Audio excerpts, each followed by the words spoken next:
Basahin natin sabay-sabay. Go! Nya nga, nagmayat apoy yung pagpapana, mubay ka man. Ngam na isusurutan, maglamlamis, kapapap na manyari niya. Vice versa po kung umapo yung mga pinupuntahan mo, sinasamahan mo, pinupuntahan mo pag niyaya ka, kapapoy ka mata. Tinan natin yung question. Next na, sabi niya dito. What is the question? What kind of believer do you fellowship with? Anong klaseng believer daw ang sinasamahan mo? Ngayon, sa school nyo, anong klaseng kaibigan yung sinasamahan mo? Ngayon din, sa mga nanay, anong klaseng mga nanay ang sinasamahan mo? Mga youth, anong klaseng mga kaibigan yung sinasamahan mo? Rababasyende. Dahil kung sino po yung sinasamahan mo, magiging ikaw yung ugali nila. Amen. Pansin mo, kung manginginom yung sinasamahan mo, anong magiging ikaw? Nagsugsugal dyan kahabay mo niya, pa'y papalam. Tama ba yung question? Nakasalalay po, kapatid, kung sino yung mga sinasamahan nyo sa school nyo. Kaya mag-ingat po kayo, kapatid. Hindi ko naman sinasabi, Pastor, nag-KG no, ang sinasabi ko, kung mal-alyan ka kanyadan, kasumina ka. Ngumnusi ka, kit makaalis kanya na diyapoy mo, good. Vice versa. Kung ikaw na po ang nag-aapoy sa kanila, nabibless na sila sa iyo, dahil talagang, grabe talaga ito. Puro word of God yung sinasabi sa atin. No? Pero kung baliktad na, nag-awal tayo. Naku, may mayat pa'y ngawan itikadwang kaysa mapugaw ka. Amen. Bakit nakabay mo, mas maganda pang wala ka ng kaibigan kung mawawala ka sa relasyon mo sa Lord. Amen po ba? Yeah. 50 nga yung kaibigan mo, pero isang bisis ka na magsimba. 50 nga yung kaibigan mo, hindi ka na makita dito sa church. Nako, impernon ate papanamon kabsan. Kaya kapatid, piliin mo. Sabi mo sa katabi mo, piliin mo.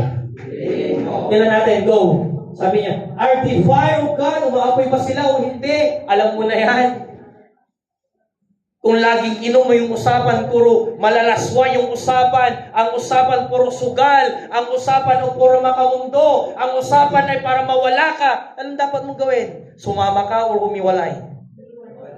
Kung hindi mo kayang siran, kung hindi mo kayang i-review sila, kung hindi mo kayang i-share yung salvation, humiwalay ka na. Baka ikaw yung maglalamig. Tama po ba? Sabi mo sa katabi mo, humiwalay ka na.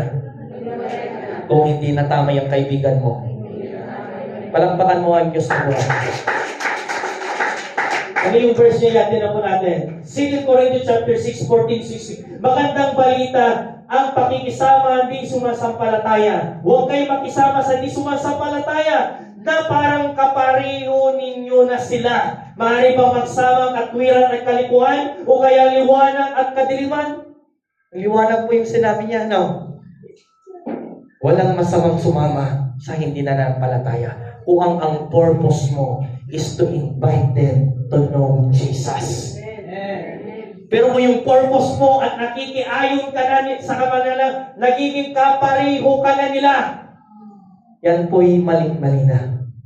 Pero kung yung purpose mo, pumupunta ka, nakikipagkaibigan ka, para maipakilala mo ang Diyos na nagpapabago ng buhay, tama yan. Pero kung namumuhay ka na, nakapariho na nila, umiwalay ka na, hindi na tama yan. Amen.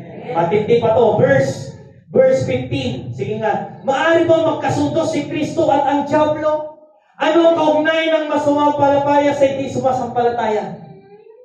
Tandaan mo kapatid, hindi pwedeng magsama si Kristo at diablo.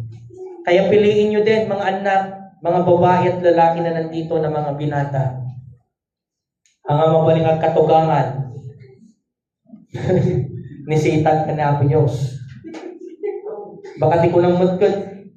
May bayan kong tumutsuna, Pastor, napakasarak ton kad, agimong ton. Mali na Mali ating kararag. Amoy ti kararag, no ating nga talaga ket para kanyak nga babae. No ating nga talaga, Apo, kung ito talaga yung para sa akin na lalaki, gabuhin mo siya at makasama ko siya maglingkod. Ganon yung prayer. Pero kung pakasar kami lang tal pastor, tinayayat ko nga talaga. Tulungan to, lalo ng babae. This is a warning to all women na ako pa'y asawa na. 90 to 95% according sa mga magkailang kami ti church, man-mano tinagtuloy nga nakaasawa, ita at believer. Puro na aming backslider. Abay, napigpig sa gamit ti kuyod, iti lalaki. So, ang kabsat nga mga babae, pilyong nga nalain. Sabi sa katabi mo, pilyong nga nalain. Uri lalaki mo, siyempre nakasar kayon. Sige, padasan tagki mong di tatagsinata. Yarami daw. Kaputay na ayang mumutan nga lalaki. Hindi mo man ang garanti mo. Because I love you, lakay. I love you, lakay. Masina ka? Siguro mo no lalaki takabay mo, agpili ka mo panalahin ko na. Adi kalahim ko na. Palakpakan nyo man na ako yun. So, madarin yun at tuyan nga asawa naman nga hanapin ang mga awis. Hanga nagkamali ata dati perfect time na nagtani ako Diyos. Baka manikabay mo na perfect time na. Makatbuang tulang ta ako na. In Jesus' name! Makatbuang. Palakpakan tayo na ako yun. Ano sabi niyo sa verse 16? Matindi to, O di kayang templo ng Diyos sa Diyos-Diyosan? Hindi ba tayo na templo ng Diyos na buhay? Siya rin ang magsabi, mananahan ako at mamumuhay sa piling nila. Ako ay magiging Diyos nila at sila ay magiging bayan ko. Kaya hindi po nasa sala sa lamig, sala sa init ikaw. Hindi piling ganon. Tapi gaman, igamam man, isa na igamam lang. Pigsa nyo, di ba ka? Awan tituplikara ko na. Bakit tayo na kayo? Tama. Kung di church, nakakabil, tupa. No, awan di church, talding. Matitigis siya eh. Tama. No, dato'y naglakakaguy-guyudan. Tan, paarap ka. Yes po. Wala naman. No, najiwal. Intan na. Alam mo ganun. Amin po ba? Lahat po tayong tupa. Ang taga Rosales po, main at taga babahay, mga tupa ito. Palakpakan tayo ang gano'n na ngayon. May conclusion. Ay, ito. Acts 2 verse 42, they devoted themselves to apostle teaching and fellowship with breaking of the bread and to pray. Alam niyo po ba in Acts, wala silang ginagawa noon kundi manalangin, nagtuturo, nag-aaral. Ngayon, ang hirap tawagin.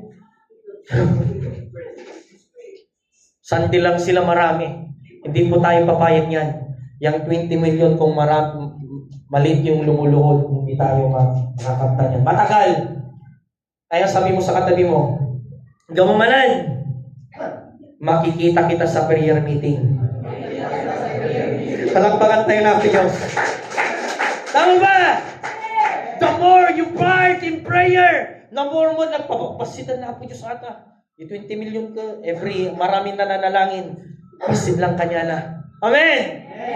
Ulitan, magkita-kita tayo sa prayer meeting. Matarusan kayo nga busy.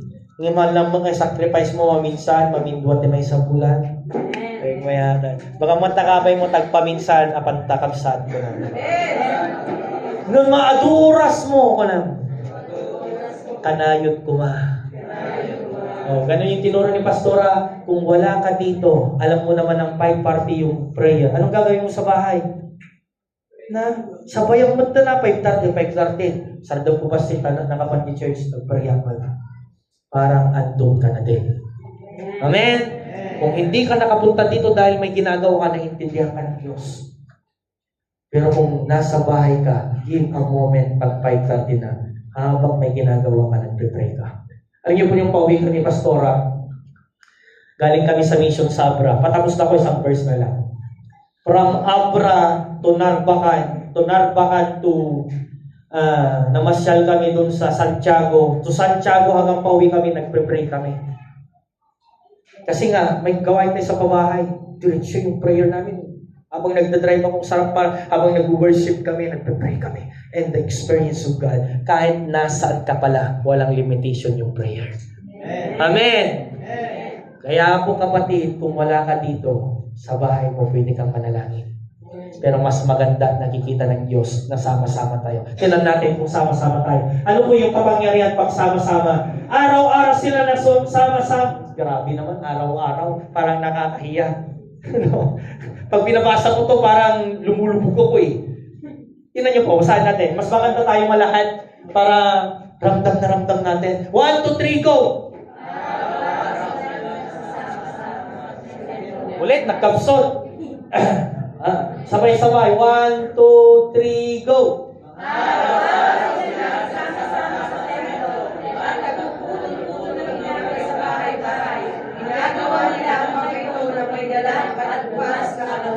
May galak, may bukas sa loob na kalooban. Nawa kapag pumupunta ka dito, may galak ka kapatid. Ganun. Bukas sa kalooban mo. Ang tindi niya noon, araw-araw sila. Bakit sila araw-araw matindi to? Bakit? Anong kapangyarihan pag araw-araw? Next, tignan natin. Habang nagpupuri sila sa Diyos, kinakalugdan ng lahat ng mga tao. Tingnan mo kung lagi daw tayo nagpupuri, ang mga nasa mundo, the community, ayaw ko lang gamitin yung unbeliever, community na ngayon. Yung mga nasa community, sabi niya dito, nalulugod sila. At araw-araw nilang naidaragdag sa Panginoon sa kanyang mga inililigtas. Tingnan nyo kung mas marami yung time natin na nagpupuri, nag-worship kay Lord, may naidadagdag. Amen. Amen. Kaya sa bahay nyo, build the kingdom of God into your family. Amen. Natutuwa kayo, daramitin nyo lang ta. Ingana dahil ikabalay munton, maritnan sa di presensya na kumadwadan to the prayer circle nyo. Awang pa may isang arabi, mga gasaw nga nagigimti, mami nga nagkararang.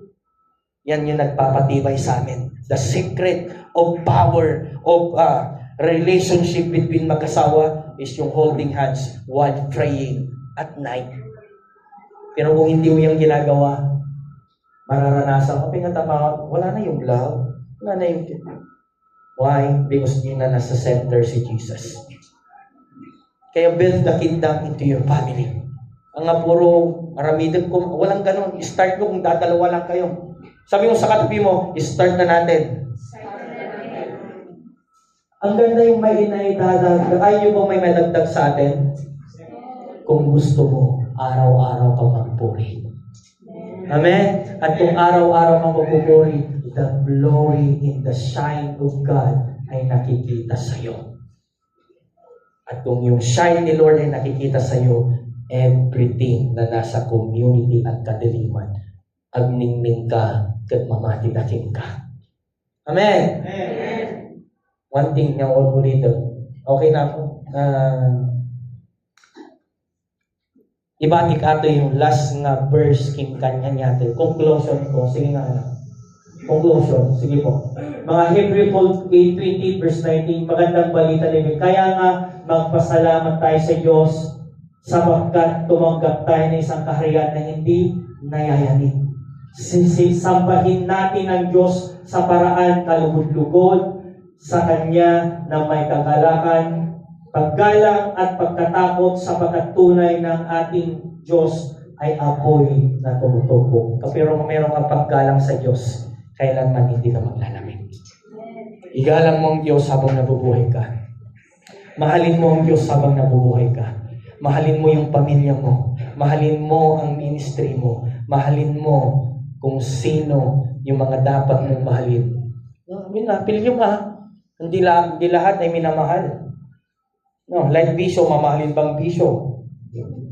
Sugal, alak, lahat ng hadlang sa paglago mo, huwag mong mahalin. Lahat na nakakatulong sa paglago mo, mahalin mo. Amen. Tayo po tumayo lahat. Punta po tayo sa part 2.